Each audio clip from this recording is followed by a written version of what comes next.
Have you ever heard the tragedy of Jango Fett?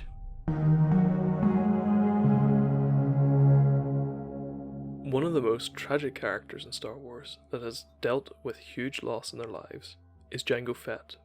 The template for the clone army, Jango is known for his hatred of Jedi and his skill as a warrior. In this video, we will explore the tragedy of Jango Fett that led him down a dark path. For the purposes of this video, we will be focusing on more of the Legends content. As we all know, there's always a bit of truth in Legends.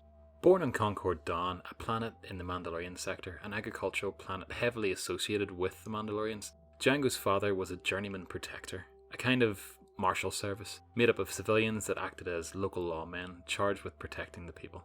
The Mandalorian Civil War broke out in Mandalore when Jango was just a boy. The war was between the true Mandalorians, led by Mandalore Jaster Mereel, and Death Watch, led by Tor Vizsla.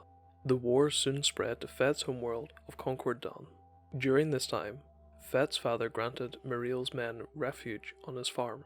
This was mainly due to Fett knowing Mereel personally, as he had served as a journeyman protector before Jango's father took up the role. This decision would have grave consequences for the Fett family, as Jango's parents would be murdered by Death Watch and his sister taken by the group. Something that would haunt Orla Fett for her whole life, leading to mental instability and the need for a mind wipe in her later life. Jango, however, would be rescued by Mereel and his men. Fett himself led the group to safety in an irrigation tube, which allowed the true Mandalorians to wait out the fires of Fett's fields, which had been set ablaze by Death Watch. Fett would later take revenge for his parents and his sister, not knowing she was still alive. He shot the Death Watch soldier responsible for the killing of his parents, and in doing this, the young warrior proved himself in Jaster Mereel's eyes. Jango was taken under the wing of the Mandalore and raised as his son. Fett, now a foundling, would fight for the true Mandalorians. It would be at the Battle of Corta 6 where everything would change for the young Fett. Foolhardy moves by Mereel's second-in-command Montross left the latter injured and pinned down. When Mereel went to rescue him, he too would be injured and betrayed by Montross, who abandoned the battle. The entire battle turned out to be a Death Watch trap set by Tor Vizsla, and before Jango could rescue Jaster, Mereel was gravely injured by Vizsla's cannons. Jango had now lost two father figures to Death Watch. Mereel passed away in his arms on the battlefield. Later, Montross had given an account of how he could not save Jango or Jaster, and that they had died on the battlefield. Jango, having returned however, recounted that Montross had fled the battle and abandoned Mereel to his death. With this news, the true Mandalorians banished Montross and would now follow Fett as their new Mandalore. Fett continued in the traditions set by Mereel, and around 54 BBY, the true Mandalorians were hired by the planet Galadran to put down an insurrection. After succeeding, Fett demanded the location of Tor Vizsla. This, however, was a trap, as the governor was harbouring Vizsla and Death Watch. Fett was then ambushed by Tor's Death Watch, only to escape out a window from the governor's castle. Vizsla and the governor then activated the real plan to get rid of the true Mandalorians. They contacted the Jedi Council, claiming that Fett's Mandalorians were executing political activists, along with women and children, with Death Watch actually killing the innocents mentioned for authenticity. The governor then demanded the Jedi intervene, and they did.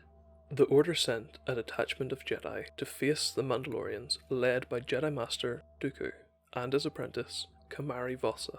The ensuing battle would destroy the true Mandalorians, including Fett's second-in-command, Miles. At this, Jango flew into a fit of rage and killed 6 Jedi with his bare hands, including the Jedi responsible for the death of Miles, developing his deep hatred of Jedi. This couldn't change the outcome, however.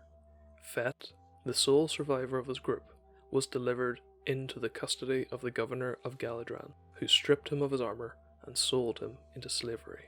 Fett would eventually escape slavery after a pirate ship attacked the spice vessel he was held in. He would later hunt down the governor and his lost armour. Fett offered the governor his life for the location of Vizsla. Fett tracked down Vizsla's ship, the Death Rattle. Disabling the ship and boarding it, he fought Vizsla until they both came to an escape pod. Jettisoning from the vessel, the two fought on their way to the planet below. Once the pod crashed to the surface, the two continued fighting until they came to a river where Vizsla stabbed Fett between the plates of his armor with a poisoned blade and taunted Fett. With his last ounce of strength, Fett used his gauntlet blade to slice into Vizsla's chest. This drew a pack of dire cats that killed Vizsla but spared Fett due to the poison, ending the Mandalorian Civil War. Without his comrades, Jango grew apart from his role as Mandalore, leaving the title and instead became a bounty hunter, honing combat skills and travelling the galaxy in Jaster's old ship, now renamed Jaster's Legacy. Some of you may note that the ship bears a striking resemblance to the Razor Crest from The Mandalorian. In 32 BBY, Jango took up the offer of hunting down Kamari Vossa, the old apprentice of Count Dooku.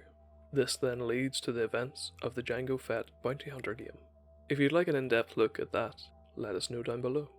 During this journey, Fett would meet and work with Zam Wesell, losing his ship and gaining the Slave One while breaking out of the asteroid prison OVO 4.